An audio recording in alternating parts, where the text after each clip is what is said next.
Hi, Ron from Ronald Rohde Law, and today we're going to be talking about seller or owner financing and how it can enable you to get into some of the best properties with the least amount of capital at risk.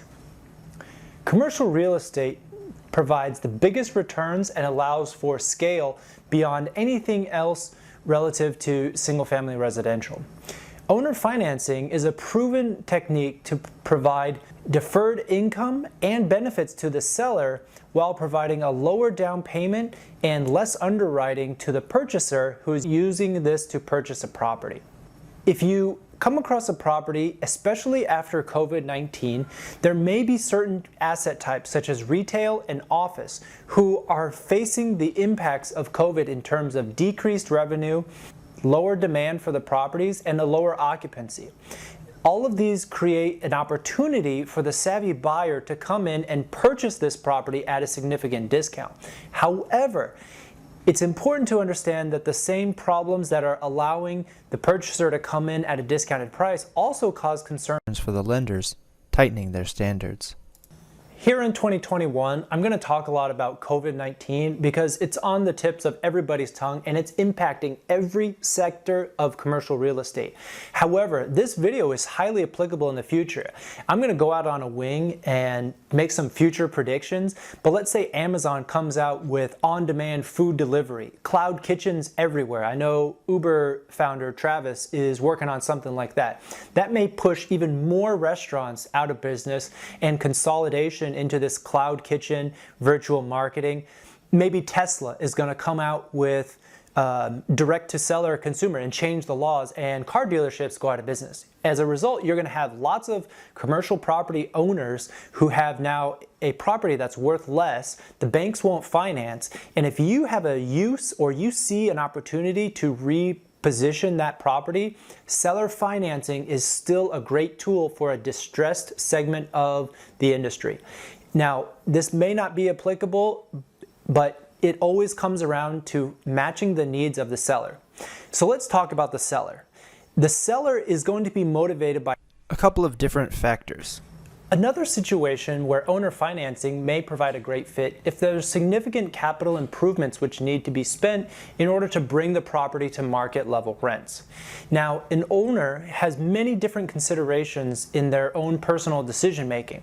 So owner financing tends to be a better fit for the mom and pop or at least closely held, smaller run properties. Now, there's plenty of these properties everywhere, and the impact of COVID-19 or really any other recessionary event creates a future of more work for them. They've seen their occupancies come down. They may have gotten word that certain tenants are not going to renew or are going to renew for smaller spaces, and this is part of the broader trend. But the owner, depending on their age and their aptitude, they're going to see a struggle in front of them. They're going to have to put in a lot of man hours. They're going to have to put in a lot of decision making and dollars into rehabilitating this property to this new COVID-19 standards. This is another opportunity for a buyer to come in, offer or ask for creative financing, and if they say yes, then you discuss the terms later. But the first question really should be just very broad. Are you open to alternative financing? If the seller responds no, absolutely not, then it saves both of your time and you don't have to pursue something which isn't going to materialize. On the other hand, if they say yes, then you can play around with the different amortization. You can look at the down payment.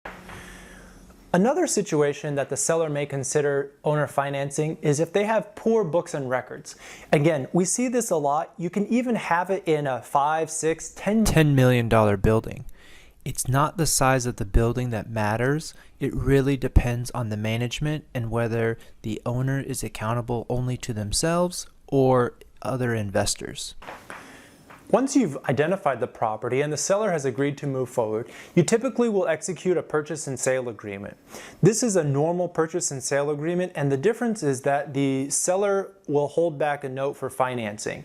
Now, we can explicitly refer to the documents that the seller will also execute as part of the purchase agreement. For owner financing, you're going to need some extra legal documents, and that typically takes the form of a secured promissory note, a deed of trust, and possibly a guarantee agreement. It's important to work with your attorney ahead of time to craft this agreement per the terms of your PSA, but that's just a small extra layer of cost to really wrap up a great property at a low price. Finally, let's look at a situation where a seller is going through a life-changing event. They may need a quick sale, and owner financing, especially with attractive down payment terms and a generous note, it can allow them to escape from the property, withdraw some cash, and then switch over to a monthly P&I, a monthly payment, without having to do any of the tenant management of a multi-tenant property. And so for this to happen, you need to develop good relationships directly with the owner and also possibly with brokers. And this all is a long game. I think that people come in, and when you do your research on owner finance, it is hard to knock on doors and instantly produce a property that's a good fit for seller financing. However, if you stay committed and if you stay aware in the industry, when these opportunities come up, you'll be ready to act quickly and obtain a great property at a lower price than you would otherwise find at market rate. So if you liked watching this video, feel free to leave a comment, smash that like button, or subscribe for more content for commercial real estate. Thanks again.